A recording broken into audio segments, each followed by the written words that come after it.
नमस्कार दोस्तों, मैं रामू कुमार यादव एजुकेशन क्लासेस रामू में आपका स्वागत करता हूं। दोस्तों, आज का हमारा जो प्रैक्टिस सेट संस्कृत का चल रहा था वे 6वां प्रैक्टिस सेट लेकर आ गया हूं। तो इस प्रैक्टिस सेट में तो 30 क्वेश्चन करेंगे जो काफ़ी इंपॉर्टेंट होंगे टेट एग्जाम के रिलेटेड। तो अगर आप सुपर टेट एग्जाम की तैयारी करते हैं तो इस वीडियो को जरूर देखिएगा। कम समय में ज़्यादा क्वेश्चन कराऊंगा और काफ़ी अच्छे लेवल के क्वेश्चन होंगे टेट एग्जाम के रिलेटेड। तो आप इस वीडियो को जरूर देखें। वीडियो पसंद आए तो चैनल को लाइक शेयर सब्सक्राइब जरूर करें और 5 प्रैक्टिस सेट जो पिछले नहीं देखे हैं तो उसको जरूर देख लीजिएगा। एग्जाम से पहले आपका संस्कृत का जो प्रैक्टिस सेट है वो तैयार हो जाएगा। तो अब चलते हैं प्रश्न नंबर पहले पर, प्रैक्टिस सेट 6वां का। प्रश्न नंबर पहला कह रहा है कि लभ धातु में कत्वा प्रत्यय का रूप होगा। तो जब लभ धातु के साथ कत्वा प्रत्यय जुड़ता है तो कौन सा रूप बनेगा, यही चीज आपको बताना है। तो लभ के साथ कत्वा तो लबद्धवा बन जाता है। तो बी वाला विकल्प जो है सही हो जाएगा। प्रश्न नंबर दूसरा, को नयो हुत वहा दुग्ध प्रभवती, यह कथन किसका है? ये कथन किसका कहा गया है, यही चीज आपको बताना है। तो अनुसुईया का ये कथन है। एक आध दो प्रश्न जो कथन से पूछ लिया जाते हैं तो उसी लिए ये इसमें सम्मिलित किया गया है। प्रश्न नंबर 3, मध्वरी का संधि विच्छेद, काफी इंपोर्टेंट प्रश्न ये है। मध्वरी का संधि विच्छेद है, इसमें से कौन सा है वही आपको बताना है। तो मध्वरी का जो संधि विच्छेद है मधु प्लस अरे। तो ऑप्शन नंबर सी वाला विकल्प जो एकदम पूरा सटीक बैठ रहा है। तो तीसरा विकल्प सही हो जाएगा, तीसरा का। प्रश्न नंबर 4, कितन प्रत्यय किस लिंग में होता है? तो कितन प्रत्यय का प्रयोग किस लिंग में किया जाता है? तो कितन प्रत्यय का प्रयोग हमेशा स्त्रीलिंग में किया जाता है। बी वाला विकल्प जो है सही हो जाएगा।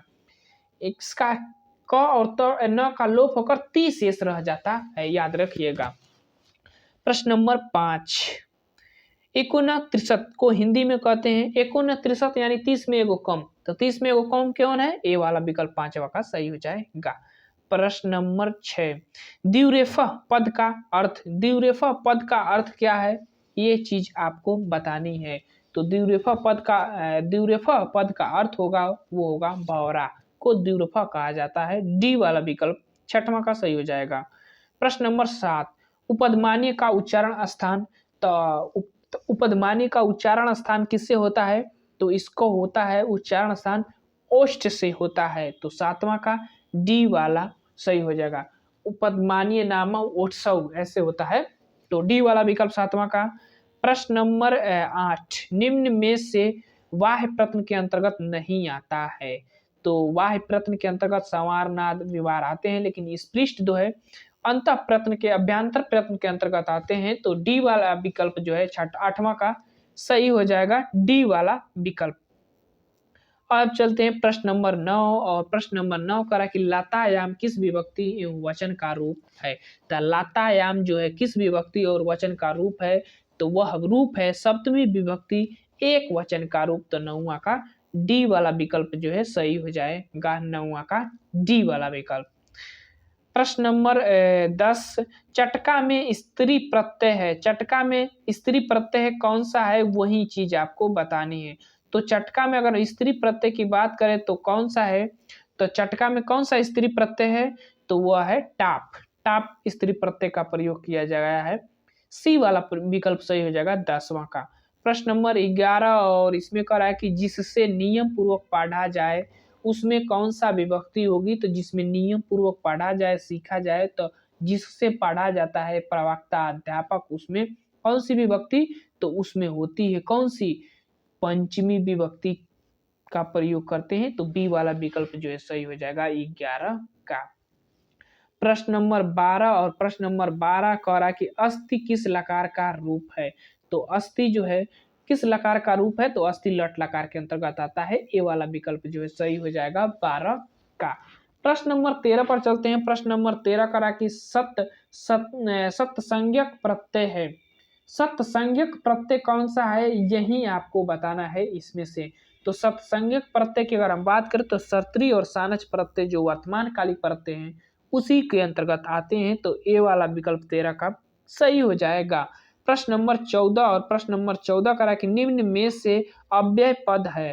तो निम्न में से अव्यय पद कौन सा है? तो अव्यय की अगर हम बात करके अलम, अत्रेव, अनारतम, ये सभी अव्यय के अंतर्गत आ जाएंगे। डी वाला विकल्प 14 का सही हो जाएगा।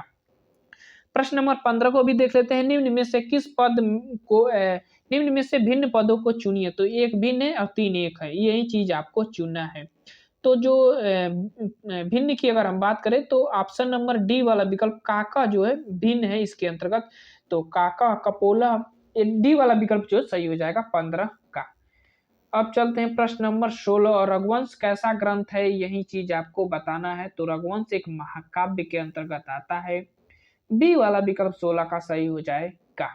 प्रश्न नंबर 17 और प्रश्न नंबर 17 कह रहा है कि लौकिक संस्कृत में किस लकार का प्रयोग नहीं किया मिलता है। लौकिक संस्कृत में किस लकार का प्रयोग नहीं मिलता है, वही आपको बताना है। तो लट, लंग और कौन सा लकार? लट, लंग और लुंग, लुंग, लुंड।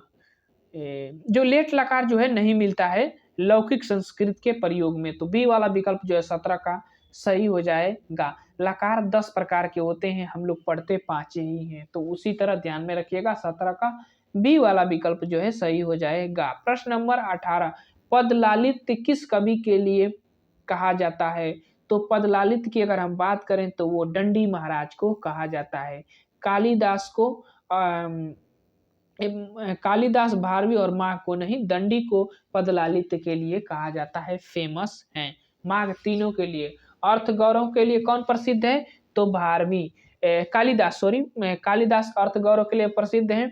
उपमा, नहीं सॉरी मैंने गलत बता दिया आपको, अर्थ गौरव के लिए भारवी प्रसिद्ध है, उपमा के लिए कालिदास और माघ तीनों के लिए अर्थ गौरव, पदलालित और उपमा, तीनों के लिए माघ प्रसिद्ध हैं।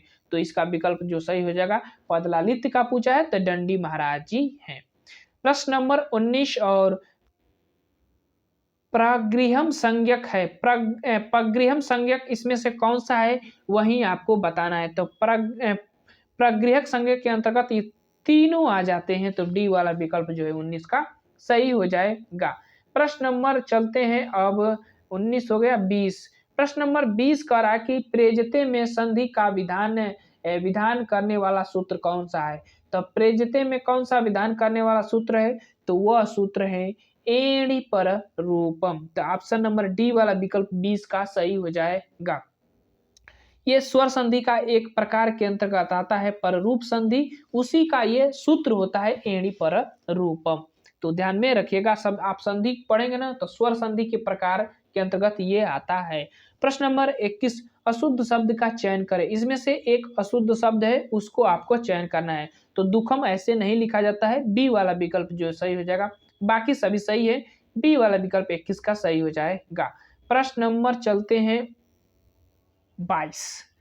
गांव के दोनों ओर वृक्ष है, इसका संस्कृत में अनुवाद होगा। तो ये अगर विभक्ति पूछ दे तो दूसरी विभक्ति में आता है, द्वितीय विभक्ति के अंतर्गत आएगा।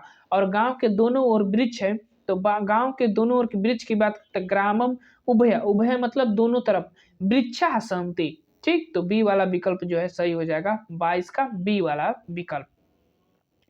प्रश्न नंबर 23 अनुभवती पद में लगा हुआ उपसर्ग है। तो उपसर्ग लगा है तो उपसर्ग तो सरल ही है, ये वाला विकल्प सही हो जाएगा 23 का। जिस प्रश्न पे सरल है उस पर ज्यादा समय मैं नहीं लेता हूँ। 24 प्रश्न शकुनी, शकुनी शब्द का अर्थ है। शकुनी शब्द का अर्थ की अगर हम बात करें तो वह पक्षी होता है, बी वाला विकल्प 24 का सही हो जाएगा।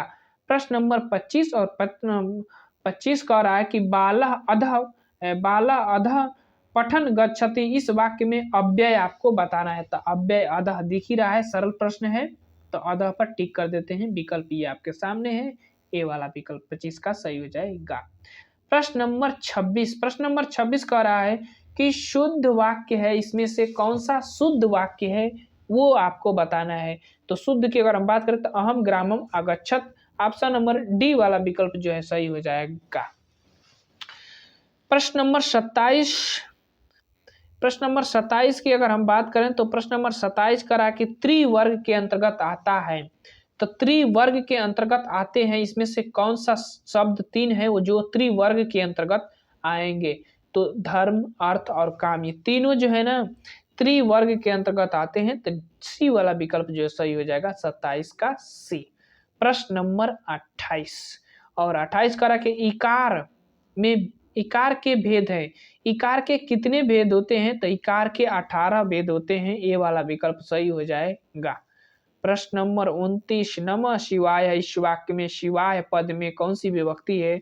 तो ऐसे पकड़ लीजिएगा ना, नमः के योग में चतुर्थी विभक्ति, तो शिवाय भी चतुर्थी के अंतर्गत आएगा। डी वाला विकल्प 29 का सही हो जाएगा।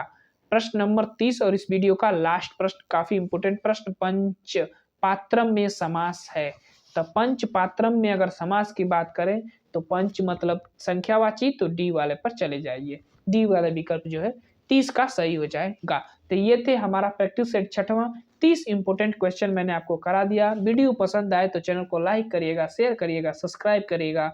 मैं अपनी तरफ से पूरी मेहनत आपके लिए करता हूँ, तो थोड़ी तो आपकी ये तो कर्तव्य तो होता ही है। तो चलिए दोस्त, वीडियो को समाप्त करते हैं। Thank you for watching this video.